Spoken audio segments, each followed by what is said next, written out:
நீங்க conceive ஆயிருக்கீங்க. Delivery ஆகப்போது. டெலிவரிக்கு எந்த மாதிரியான ஹாஸ்பிட்டல் சூஸ் பண்ணலாம்? அந்த ஹாஸ்பிட்டல் செலக்ட் பண்றப்போ, எந்த பாயிண்ட்ஸ் எல்லாம் நீங்க கன்சிடர் பண்ணணும்? ஏன்னா, டெலிவரின்றது இன்னைக்கு கன்சீவ் ஆயி நாளைக்கு ஆகப்போற ஒரு விஷயம் இல்ல. 9 மந்த்ஸ் டைம் இருக்கு உங்களுக்கு. உங்க பிரெக்னன்சிய பத்தி யோசிக்கிறீங்க. ஆனா, டெலிவரி பண்ணிக்க போற ஹாஸ்பிட்டல செலக்ட் பண்றப்போ, என்னென்ன பாயிண்ட்ஸ் நீங்க யோசிக்கணும்? அத பத்தி தான் இந்த வீடியோல பார்க்க போறோம். நான் டாக்டர் அபிநயா, obstetrician.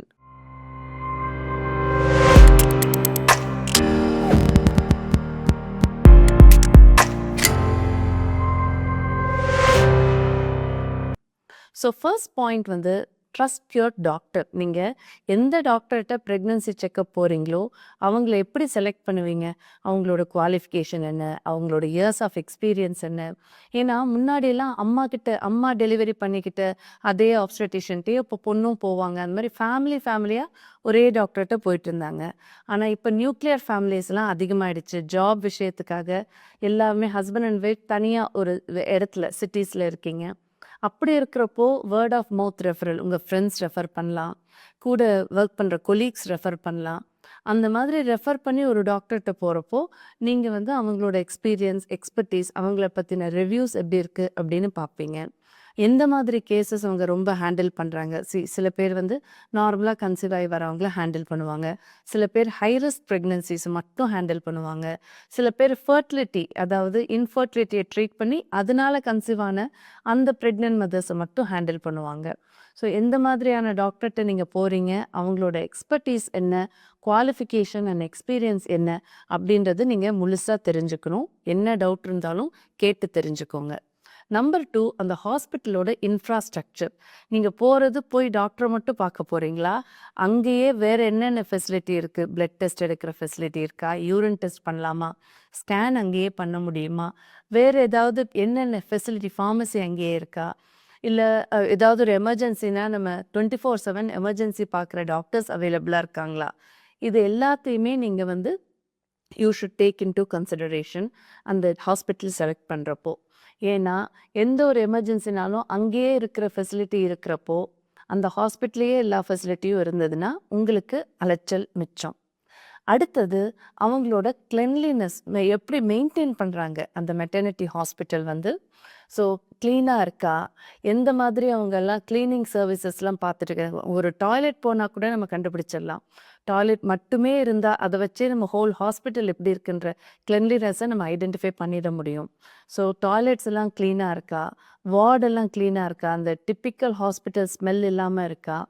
அண்ட் நீங்கள் இன்ஃபேக்ட் ஹாஸ்பிட்டல் டூரே கூட புக் பண்ணலாம். சில ஹாஸ்பிட்டல்ஸ்லாம் இப்போ மெட்டர்னிட்டி டூர் மாதிரியே கூப்பிட்டு போய் என்னென்ன ஃபெசிலிட்டி இருக்குது அப்படின்றதே காமிக்கிறாங்க. ரூம்ஸ் எப்படி இருக்குது, அவங்க கிளென்லினஸ் எப்படி மெயின்டைன் பண்ணுறாங்க, இதையும் நீங்கள் கேட்டு இல்லைன்னா பார்த்து தெரிஞ்சுக்கலாம். நம்பர் 4, ஃபெசிலிட்டியில் முக்கியமானது வந்து ப்ரெக்னன்சியை பொறுத்த வரைக்கும் labour room, operation theatre, NICU இந்த 3மே நல்லா இருக்கணும். அதாவது லேபர் ரூம் வெல் எக்விப்டாக இருக்கணும். எமர்ஜென்சிஸ் எது வந்தாலும் ஹேண்டில் பண்ணுறதுக்கு எக்விப்டாக இருக்கணும். கரெக்டாக லேபர் ரூம் நல்லா இருக்கா அதுவும் பார்க்கணும். அதே மாதிரி ஆப்ரேஷன் தியேட்டர் 24/7 ஃபங்க்ஷனிங்காக, அதில் அனஸ்தட்டிஸ்ட் 24/7 அவைலபிளாக, இது பார்க்கணும். அதே மாதிரி டெலிவரி ஆகிறப்போ பீடியாட்ரிஷியன் அவைலபிலிட்டி எப்படி இருக்குது? கண்டிப்பாக டெலிவரிக்கு பீடியாட்ரிஷியன் வந்து பேபியை ரிசீவ் பண்ணுவாங்களா? இமீடியட் கேர் கொடுக்கறதுக்கு என்ஐசியூ, நியோனேட்டல் ஐசியூ, ஏதாவது ஒரு எமர்ஜென்சி, பேபிக்கு ப்ரீதிங் ப்ராப்ளமோ இல்லை வார்மர்லாம் இருக்கா, இதெல்லாம் நீங்கள் கேட்டு தெரிஞ்சுக்க வேண்டியது ரொம்ப முக்கியம். ஸோ ஆப்ஸ்டட்டிஷியன் மட்டும் இல்லை, ஆப்ஸ்டட்டிஷியன் ஹேண்டில்ஸ் டெலிவரி. ஆனால் அவங்க டெலிவரிக்கு சப்போர்ட் பண்ணுறதுக்கு அனஸ்தட்டிஸ்ட் 24/7 அவைலபிள் இருக்கணும். பீடியாட்ரிஷியன் எப்போ கூப்பிட்டாலும் வர மாதிரி அவைலபிலிட்டி இருக்கணும். இதை நீங்கள் தெரிஞ்சுக்கிறது ரொம்ப ரொம்ப இம்பார்ட்டண்ட். அதே மாதிரி நார்மல் டெலிவரிக்கு பெயின்லெஸ் டெலிவரி பண்ணுறதுக்கு அனஸ்தட்டிஸ்ட் அவைலபிலிட்டி இல்லை, அந்த மாதிரி ஃபெசிலிட்டி எல்லாம் அந்த ஹாஸ்பிட்டலில் இருக்கா அப்படின்றதையும் நீங்கள் கேட்டு தெரிஞ்சுக்க வேண்டியது ரொம்ப முக்கியம்.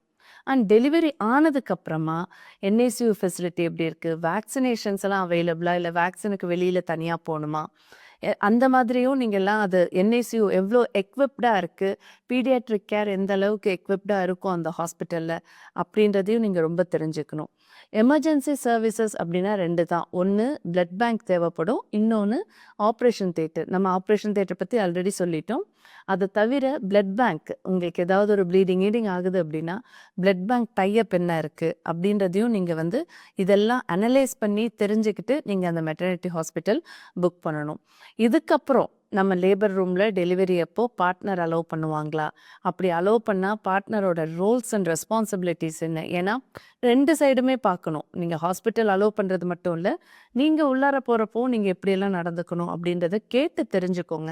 ஏன்னா சில ஹாஸ்பிட்டல்ஸில் அலோவ் பண்ணுவாங்க, சில ஹாஸ்பிட்டல்ஸில் அலோவ் பண்ண மாட்டாங்க. ஏன் அலோவ் பண்ணலைன்றதுக்கு ரீசன்ஸ் இருக்கும், ஏன் அலோவ் பண்ணுறாங்கன்றதுக்கும் ரீசன்ஸ் இருக்கும். நீங்கள் அந்த ஹாஸ்பிட்டல் செலக்ட் பண்ணுறப்பவே இது எல்லாத்தையுமே தெரிஞ்சுக்கிட்டு புரிஞ்சுக்கிட்டு அந்த ஹாஸ்பிட்டலை செலக்ட் பண்ணுங்கள்.